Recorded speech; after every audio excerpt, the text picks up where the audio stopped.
What's up, everyone? Welcome back to the channel, and today we are going to continue the little mini tutorial that I've been doing using my new M1 Mac Mini and running LumaFusion.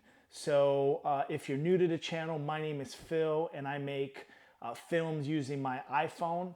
And lately with these new videos, what I've been trying to do is just spend a little bit of time with a program that I've really enjoyed using, which is LumaFusion. If you're new to video editing or you're thinking about getting into it and you're looking for a software outside of what you would find on an iPhone like iMovie, then LumaFusion might be a great fit for you. It's something that I've been using for some time already, and it has some great features. And one of the best things about it is that it does not have a monthly fee associated with it. You purchase it one time and there you go, it's yours. So today we're going to continue that tutorial, so I hope you guys really enjoy it. So let's kick it off.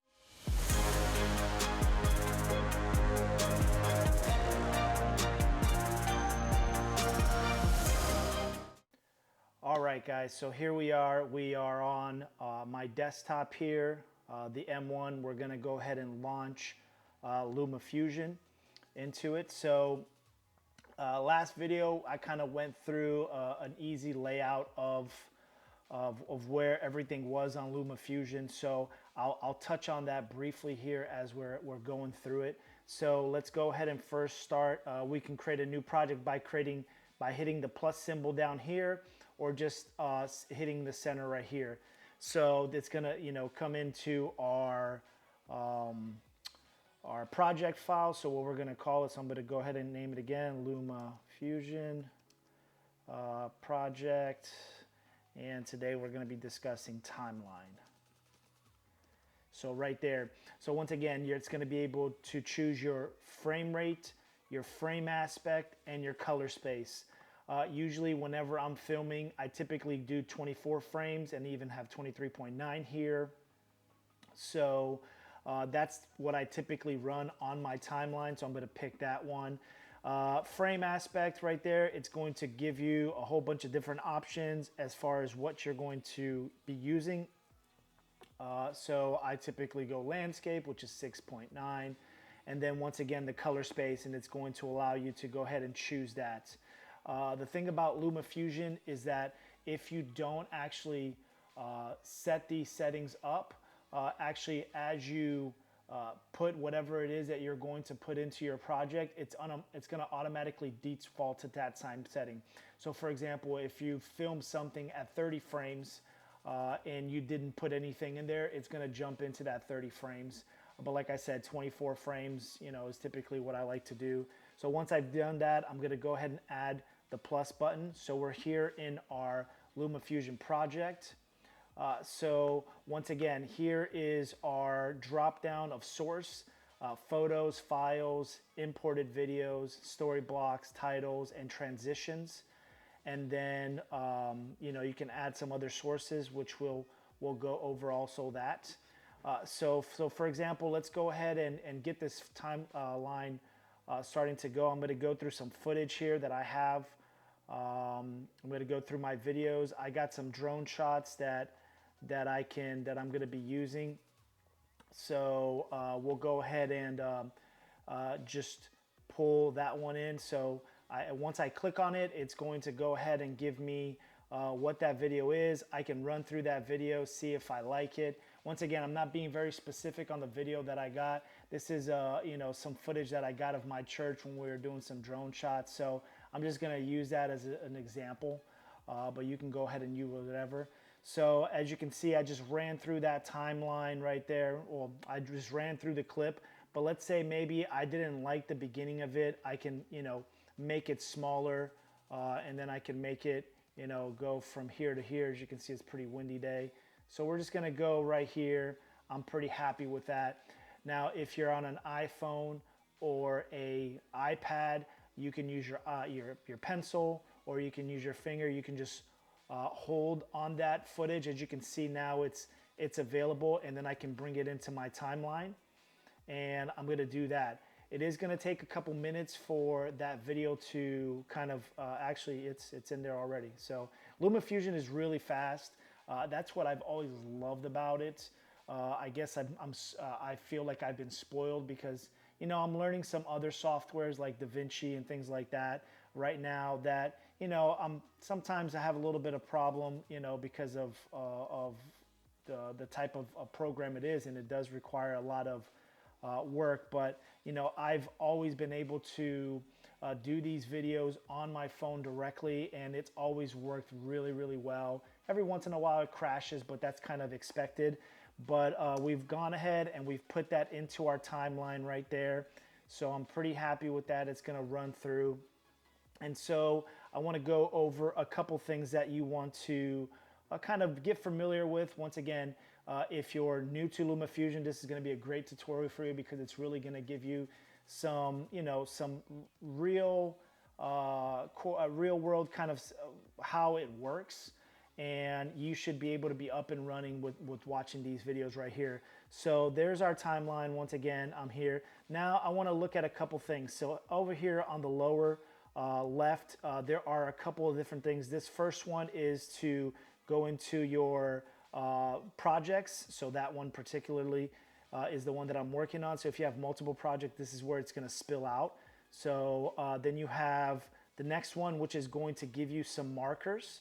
Right, so these markers are to lock something in place in case you don't want to link it or delink it. You can hit the eye icon and that will remove it from the timeline so you won't be able to see it. So I'm sorry, I was clicking on the wrong one. So we can lock it right here, so that doesn't allow you to do any type of adjustments on it if you don't want to delete it. If I press the eye right here, it's going to take it away. And once again, if I do here, it's going to take away that sound.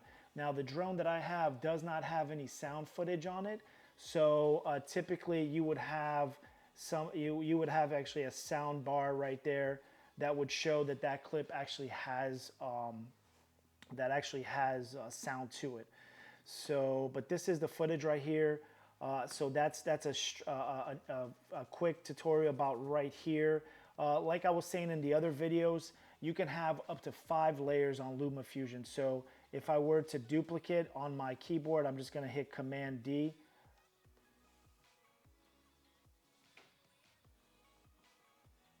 And let's see. Oh, wrong place. So here, Command D, it's going to duplicate it. I'm just going to give you guys just an idea, just to kind of see. There's the amount of layers. If you go ahead and duplicate more than 5, so 1, 2, 3, 4, 5, 6. I'm sorry, I think I said 5 last one, so it's 6.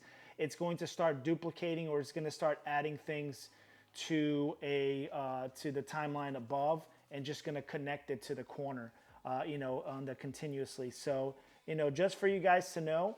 But I'm going to delete these right here. So I hit the little trash can icon. I'm going to delete all of these, but I just wanted to give you an example of how many layers you can have on here when it comes to the timeline. So now that we've gone through that, so that's the first thing right here, is understanding that timeline. We've gone over all of the functionalities of these buttons right here. And the next thing I'm going to do, just to kind of throw something on there, I'm going to create a title. Now LumaFusion doesn't have the most amount of titles.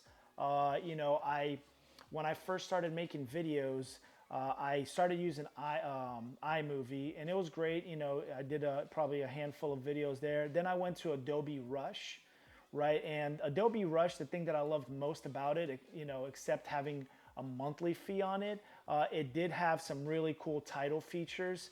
Over here on LumaFusion, you don't have so many, right? So they got a couple different ones. If you click on it, it's going to come up as far as what you want on there. So for example, let's go with this one right here. Let me see if there's another one. Yeah, let's go with this one right here. I'm going to go ahead and click on it, and I'm going to bring it to my timeline. So this is one of the things that I was trying to say. You know, you have 6 layers on your timeline that you can put. That's going to include title.